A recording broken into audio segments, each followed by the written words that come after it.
unbelievable disparity between these 4 teams that made it to state in 1A. Yeah.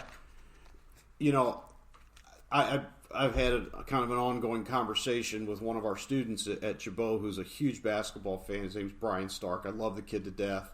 And, you know, he's like talking to you sometimes. I mean, you know, he really... That bad? No, actually, he's got personality, but... You know, he's just an old soul. He just understands and he has a great appreciation for this. But he fell in love with Scales Mound because their story is great. Little bitty town, little bitty school, kids that have been together since 3rd grade. Yeah. And I've been saying all week, well, since Monday night, since they upset, in my opinion, Chicago Marshall. Right. That's a hell of a win. Yep. I said that is a cute story. Yeah. It's a really cute story. They're going to have nothing for Liberty. And I Right. thought Liberty would win by 20. Right. I was wrong. Yeah. They practiced, I think it was 40. Yeah. And I watched the game. It was never in doubt. That Scales Mound team belongs in the Columbia tournament. They couldn't compete at Mater Dei at that tournament. Well, and again, it's funny how things just kind of line up in certain years. So what you're saying is Steelville's got a pretty good shot at 3rd place then. Who cares? That's my next item for discussion. I understand, but again, yeah, I would say Steelville's got a very legit shot. If you're going to give me a choice between 3rd and 4th, I'm taking 3rd. I don't want the choice. I understand where you're coming from, but here's the deal. And this goes into my next problem with these playoffs this year. They knocked it out of the park today. The attendance looked crazy good for 1A, 2A. I thought it looked really good, and especially the second game with Nashville and DePaul. Yeah, Nashville brings everybody. The whole town is there. The kitchen sink. Matter of fact, I'm headed to Nashville right after this. I need a new big screen. But the fact is that they really did a great job today. To have both semifinals today, during the day, on a Thursday, I thought, man, this could be a disaster. No, it wasn't. Now, I think you've also got a little bit of a fever pitch for high school basketball now because we haven't had it for 3 years. Yep. We didn't even have it really this year the way it should be. I mean, the kids were wearing masks at the beginning of the season, and so were the fans. And some schools weren't allowing fans in after Omicron hit. Right. Right. We had this whole. Thank God. Here, I do want to say this. Another sidebar. Thank you, Putin. Well, I don't know why you laugh. This is a serious topic. Mm-hmm. He ended COVID. He sure did. He ended COVID. He invaded the Ukraine, and who knew? We thought vaccines, masks, social distancing, closing businesses down. All we needed to do was have Russia invade the Ukraine, there you go. And COVID goes away. Right. So thank you for that, right. Mr. Putin. If I'm wrong about that, somebody can correct me, but I think that's it. Right. So you've got the fever pitch of people just dying to get up there. It returns to Assembly Hall, which a lot of people are happy about. I'm not, but no, okay. And I think our stance has been well documented, why we love Peoria. Yeah. But for a lot of people, especially Illini fans, die-hard Which Illini I am fan. Well, I'm a pseudo fan because I'm not a big Underwood guy. No, I'm not either. But Underbite. I care about the Illini. But for some people, especially in the center part of the state, the opportunity to play at the Assembly Hall means way more to kids. I get it. Than the Civic Center in Peoria. Sure. So you combine all that, and I think you're going to get a better crowd. Uh-huh. Then you take a complete crap on the entire thing by playing 2 third-place games tonight. Who's going to those? Is that what they're doing? Yes, sir. Oh, I didn't know it was set up that way. Oh, neither did I until I looked at it this morning. That's how I've been kind of checked out. I'm sorry it's baseball season, but 2 third-place games, the 1A and 2A third-place games are tonight. So here's my problem. Number one, if you and I were up there right now, and I wish we were, there is no chance we would be there tonight. Zero. No. We would be at BW's 3s or whatever it is. Playing Golden Tee. Playing Golden Tee. I'd probably break a finger. I mean, tore my Achilles. Might as well do that too. And And we'd be watching the Blues game and some of the conference basketball stuff that's going on. Right. And I could care less who wins the third place game. Well, but wait, it gets better. Yeah. I'm not done. Steelville. Guess what? You get to go to state for the first time in the school's history. Congratulations. This is so exciting. Guess what? It's a field trip because you're just going to go for the day. They're done tonight. And they became done tonight as soon as they stepped on the floor against Yorkville. But who cares about that? Let's just say at the end of the game, at noon today, the Steelville fans knew that their team was done today. Right. No matter what. You can't do that. No. And you can't, at this point in the season, when we're playing, when there's 4 teams left in each class, you can't ask teams to play twice in the same day. I don't think there's sure no reason to, in my opinion. You can't do that. And the other thing is,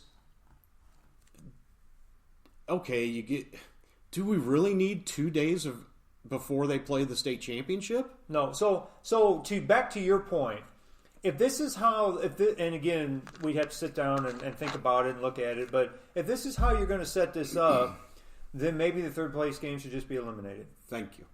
That is exactly what that's exactly what needs to happen. Because here's the deal. DePaul, let's talk about the 2A game that just finished. Nashville beat DePaul in a bizarre game. A game that was 19-11 in favor of DePaul Catholic with 3 minutes to go in the third quarter. Oof. The end of the game, it was 22-22. They scored 3 points. In a quarter and a half almost. First overtime, nobody scored. 22-22 at the end of the overtime. Second overtime. Unbelievable. Second overtime, Nashville takes over. They knock down a couple of shots. They hit their free throws. They're going to get the win. DePaul throws in a bucket, I guess, in the last couple of minutes or gets a couple free throws, whatever. They scored 5 points from the 3-minute mark of the third quarter through 2 overtimes. So, okay, let's add that up. 19 minutes. 5 points. Now, you don't deserve to win when you do that. Of course they don't deserve to win. And here's the other thing. 6'9", 6'6", 6'5", front line. And plus a big guard. And you got out-rebounded by double digits by the Nashville Hornets. Got nothing for you. Right now, I am ready to name my coach of the year. It's Patrick Weathers. There is no doubt that all he did for the first 40 years of his 30-some-odd years of his life is pay attention to what Brad did. How about in your first season?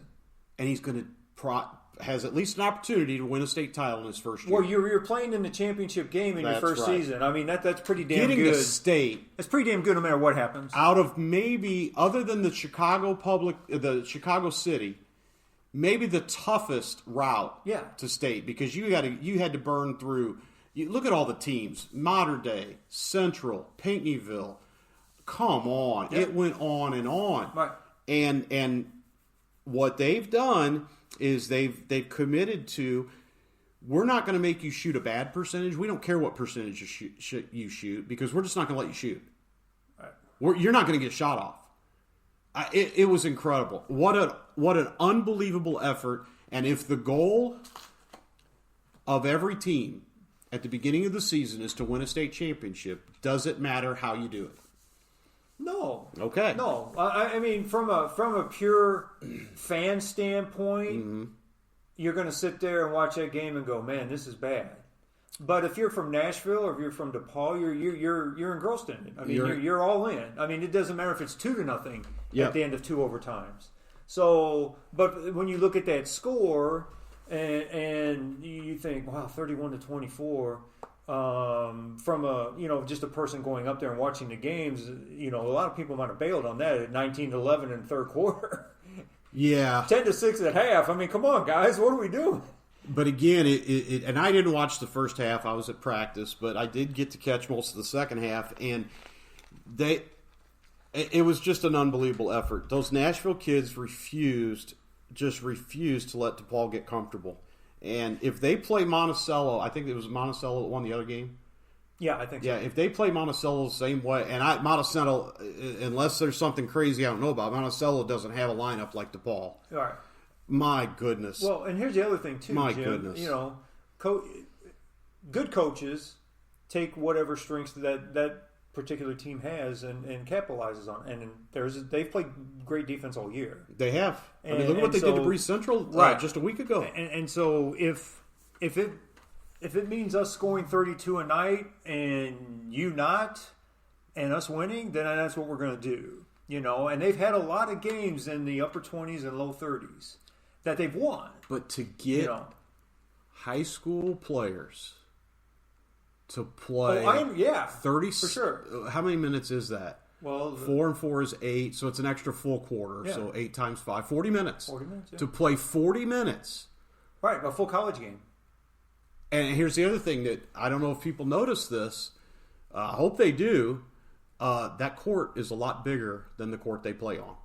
Oh, yeah. You know, most high school courts are 84 feet. Mm-hmm. That's a 94-foot court.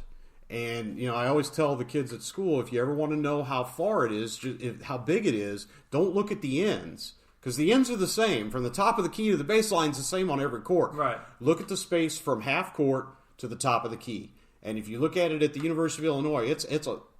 So not only did they commit to this defense, but they committed to this defense on a bigger court. Right. And just impressive is all sure. I can say.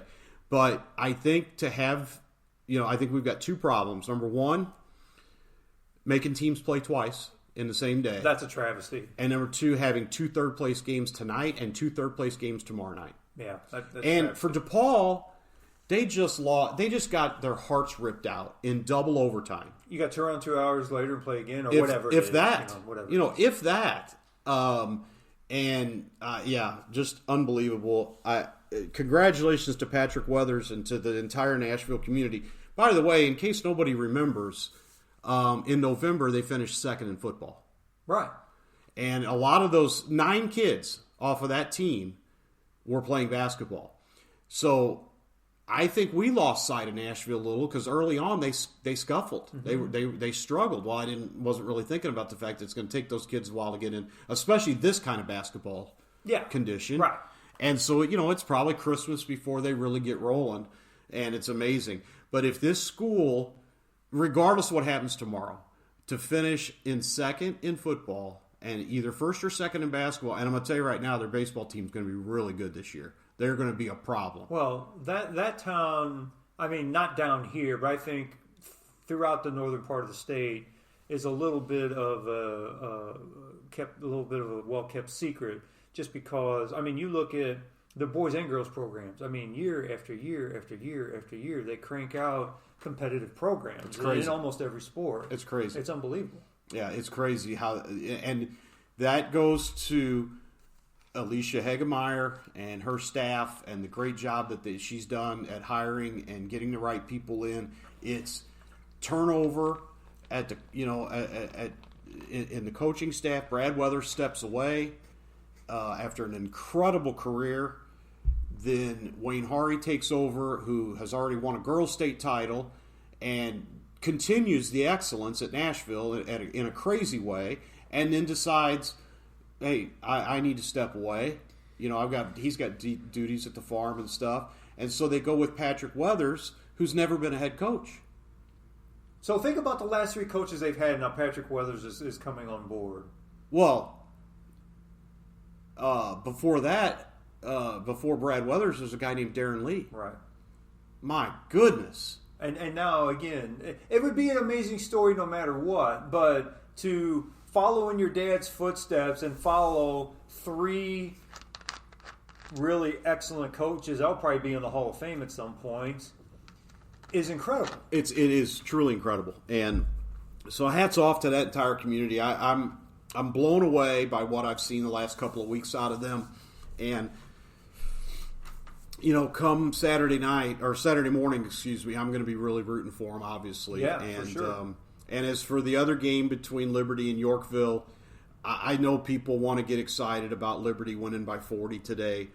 Listen, if Yorkville plays Scales Mound, they beat them by 100. Yeah. No offense to Liberty, cute team, nice story, fun team to watch. They're not touching Yorkville Christian. They're not touching them. Probably not. Unless they hold the ball, and limit their